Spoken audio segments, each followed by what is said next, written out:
ক্ষমতায় আসার পরে জুলাই সনদের ব্যত্যয় যদি ঘটায়, অবশ্যই বাংলাদেশের জনগণ সেই রাজনৈতিক দলকে প্রত্যাখ্যান করবে।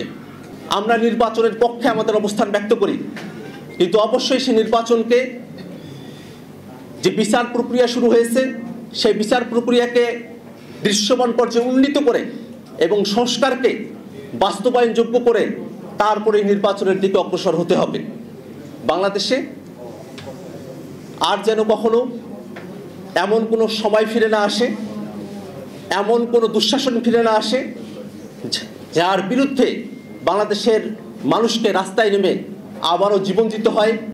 ক্ষমতায় আসার পরে জুলাই সনদের ব্যত্যয় যদি ঘটায়, অবশ্যই বাংলাদেশের জনগণ সেই রাজনৈতিক দলকে প্রত্যাখ্যান করবে। বাংলাদেশে বর্তমানে যে ক্রান্তিকালীন সময় অতিবাহিত হচ্ছে, সে সময়টাতে রাজনৈতিক দলগুলোকে বাংলাদেশের স্বার্থের প্রশ্নে একতাবদ্ধ থাকার আমরা আহ্বান জানাই।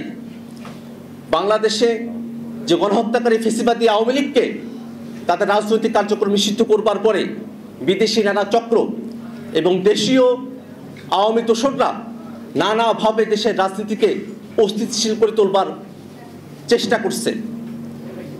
আমরা ফেসিবাদ বিরোধী রাজনৈতিক দলগুলো এবং পক্ষগুলো যদি ঐক্যবদ্ধ থাকি, তাহলে কোনোভাবেই বাংলাদেশে আওয়ামী ফেসিবাদ পুনর্বাসিত হওয়ার, পুনরুজ্জীবিত হওয়ার সুযোগ পাবে না।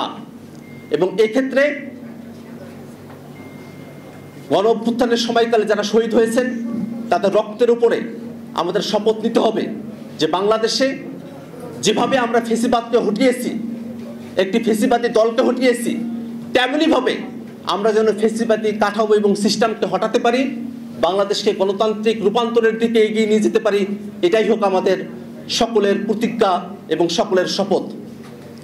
আমরা আশা করব রাজনৈতিক দলগুলোর সংস্কারের প্রস্তাবনাগুলো নিয়ে নানা ধরনের আলাপ আলোচনা হতে পারে, নানা ধরনের কথাবার্তা হতে পারে, কিন্তু ক্ষমতার ভারসাম্য, জবাবদিহিতা এবং বিকেন্দ্রীকরণকে নিশ্চিত করবার জন্য মৌলিক সংস্কারের প্রশ্নে রাজনৈতিক দলগুলোকে একমত হতে হবে।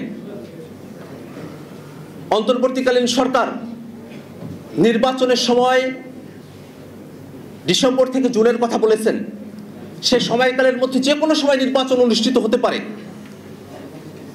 আমরা নির্বাচনের পক্ষে আমাদের অবস্থান ব্যক্ত করি, কিন্তু অবশ্যই সেই নির্বাচনকে, যে বিচার প্রক্রিয়া শুরু হয়েছে সেই বিচার প্রক্রিয়াকে দৃশ্যমান পর্যায়ে উন্নীত করে এবং সংস্কারকে বাস্তবায়নযোগ্য করে তারপরে নির্বাচনের দিকে অগ্রসর হতে হবে।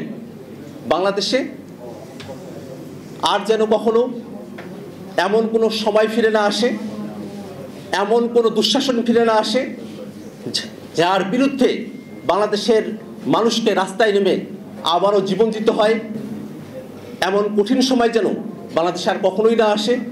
এমন একটি শাসন কাঠামো, এমন একটি রাষ্ট্র কাঠামো, এমন একটি রাজনৈতিক বন্দোবস্তের মধ্য দিয়ে বাংলাদেশ রাষ্ট্রটি সামনের দিনে পরিচালিত হবে, এই আশাবাদ ব্যক্ত করে আজকের দিন